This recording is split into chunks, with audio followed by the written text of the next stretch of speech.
तो चलिए आज की इस दिलचस्प चर्चा में सीधे गोता लगाते हैं। आज हम प्राचीन शास्त्रों से एलिजा, या जिन्हें हम इलियास भी कहते हैं, उनके जीवन को डिकोड करने वाले हैं। लेकिन रुकिए, इसे सिर्फ एक पुरानी ऐतिहासिक कहानी मत समझिएगा। सच कहूं तो ये आज की इस भागदौड़ भरी जिंदगी में हमारे अपने आध्यात्मिक लचीलेपन और मानसिक मजबूती के लिए एक बेहद डायनामिक रोड मैप है।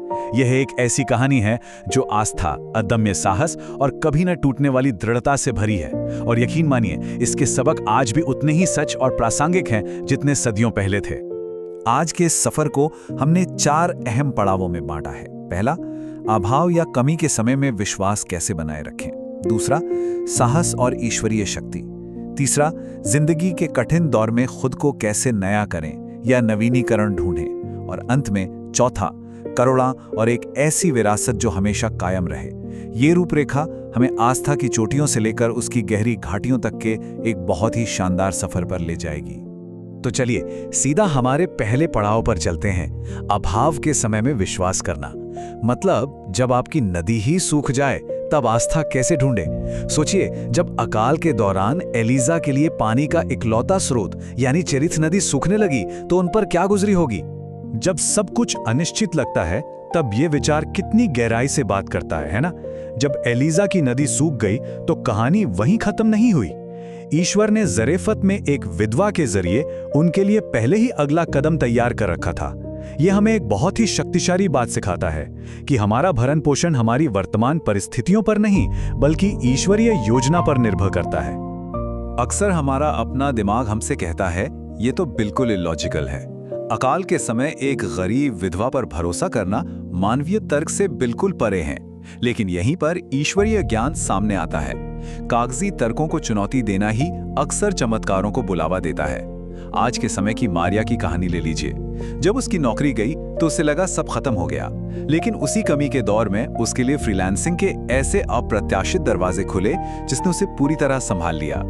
ईश्वर का ज्ञान सच में हमारे लॉजिक से बहुत आगे की चीज है। अब हम आते हैं दूसरे भाग पर, साहस और ईश्वरीय शक्ति, यानी एक ऐसी संस्कृति में दृढ़ रहना जहां हर कोई समझौता कर रहा हो। एलिजा की यात्रा का ये वो संघर्ष का चरण है जहां उनका सामना राजा अहाब और बाल के सैकड़ों झूठे नबियों के भारी विरोध से हुआ था। सत्यनिष्ठा का असली मतलब ही यही है कि सच्चाई के लिए अकेले खड़े होना, भले ही पूरी भीड़ किसी और ही दिशा में क्यों न जा रही हो। अकेले खड़े होना कोई आसान काम नहीं है। ये बिल्कुल आज की लिडिया की तरह है, जिसने अपने बिजनेस के डूबने के समय घबराने या शॉर्टकट लेने के बजाय प्रार्थना का मुश्किल रास्ता चुना। जब हम खुद पर जरूरत से ज्यादा निर्भरता छोड़ देते हैं तभी ईश्वरीय शक्ति बीच बचाव के लिए आगे आती है। सही काम करने पर शायद हमेशा तालियां ना बजें, लेकिन ये एक अनंत सम्मान जरूर बनाता है। अब इस घटना को देखिए। वर्षों के भयंकर सूखे के बाद बारिश के लिए एलिजा ने 1 या 2 बार नहीं बल्कि पूरे 7 बार प्रार्थना की और इंतजार किया। 7 बार। यह हमें बताता है कि दृढ़ता हमारे दिलों को हमारे अपने टाइम टेबल पर नहीं बल्कि ईश्वर के सही समय पर भरोसा करने की ट्रेनिंग देती है। ये ठीक एक आधुनिक माता पिता की तरह है जो अपने भटके हुए बच्चे की वापसी के लिए बिना हार माने वर्षों तक धैर्यपूर्वक प्रार्थना करते हैं। प्रतीक्षा हमेशा हमारे धैर्य को निखारने का काम करती है। लेकिन क्या आपने कभी ध्यान दिया है कि एक बहुत बड़ी ऐतिहासिक कामयाबी के बाद अचानक एक खालीपन सा आ जाता है। बड़ी जीत अक्सर हमें अंदर तक थका देती है।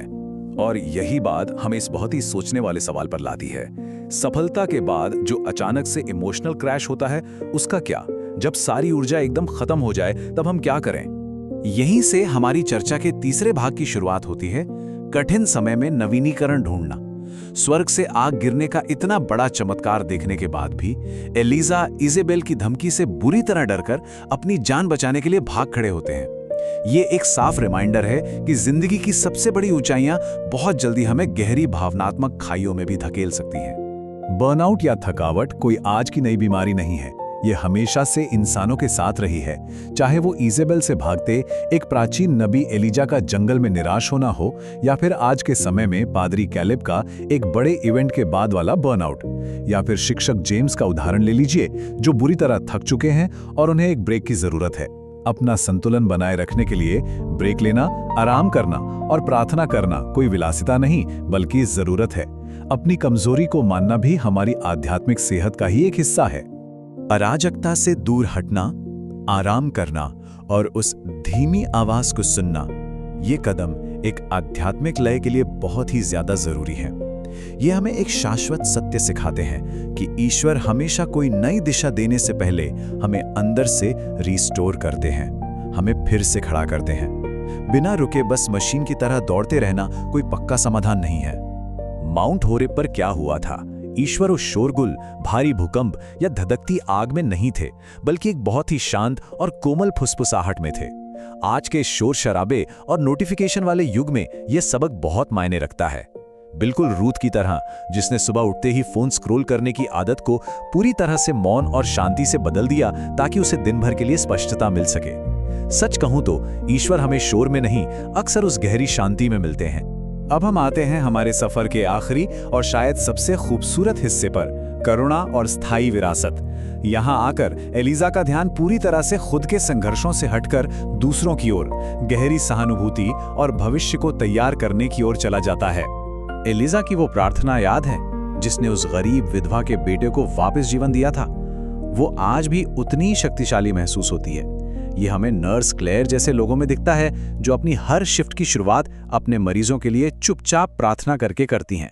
उनकी ये करुणा दवाओं के असर से कहीं आगे जाकर मरीजों को शांति देती है, क्योंकि सच तो यही है कि प्यार और करुणा के बिना कोई भी शक्ति एकदम खोखली है। और ये बात एकदम 100% सच है। असली विरासत या लेगेसी तालियों की गड़गड़ाहट में नहीं होती।